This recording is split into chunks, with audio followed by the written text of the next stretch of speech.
नमस्कार बंधुरा आमी सुमित्रा रान्नाघर থেকে বলছি। দেখুন আজকে আমি একটুখানি এই দেখছেন লাউ পাতাটাকে আমি ধুয়ে নিয়েছি, এর পেছনগুলোকে ভালো করে কেটে নিয়েছি। এটা একরকম ভাবে পকোড়া করব, আপনাদের দেখাবো।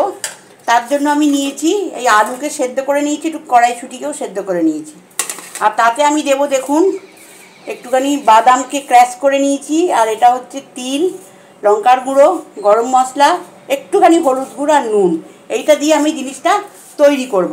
প্রথমে আমি তেলটা একটু গরম করতে দিয়েছি। এখন তেলটার মধ্যে আমি একটুখানি কালো জিরে দিলাম, আর একটু জিরেও দিলাম। দিয়ে এই দুটো দিয়ে আমি এই তরকাটা লাগিয়ে ফেলছি। এই সেদ্ধ আলুটা আমি এতে দিয়ে দিলাম। এটা বন্ধুরা আপনারা জলখাবারে খেতে পারেন, কোনো সময় বিকেলবেলা ইচ্ছে হলো একটু গরম গরম চায়ের সাথে এটা খেতে পারেন। মুখে রুচি আনার জন্য ভালোই লাগবে। সবসময় তো একঘেয়ে সব কিছু খাওয়া যায় না। এবার দেখুন এই মশলাগুলো আমি এতে সব ঢেলেই দিলাম, দিয়ে এই মশলাটা তৈরি করে আমি ফেরত আসছি। দেখুন বন্ধুরা তরকারিটা কিন্তু আমার রেডি হয়ে গেছে, এই পুর মাখাটা রেডি হয়ে গেছে। এবার বাকিটা রেডি যখন করব আপনাদেরকে আমি দেখিয়ে দেবো। দেখুন বন্ধুরা এবার এটা দেখতে পাচ্ছেন পাতাটা এবার কিরম করে করব আপনাদেরকে আমি এবার দেখাই। এই পাতাটার মধ্যে আমি এই আলুটা যে পুর করে রেখে দিয়েছিলাম, এই পুরটাকে আমি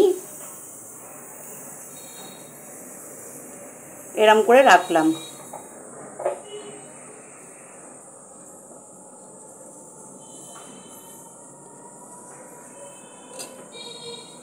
রেখে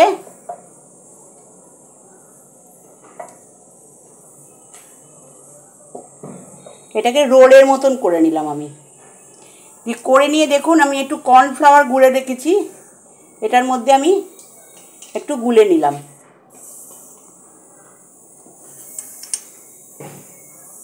দিয়ে আমার তেল গরম আছে, এর মধ্যে আমি ছেড়ে দিলাম। এই দেখুন ছেড়ে দিলাম। এবার বাকিটা করে আপনাদের কাছে আমি ফেরত আসছি। দেখুন বন্ধুরা ভাজা হয়ে গেছে। এবার এগুলোকে তুলে নিচ্ছি আমি।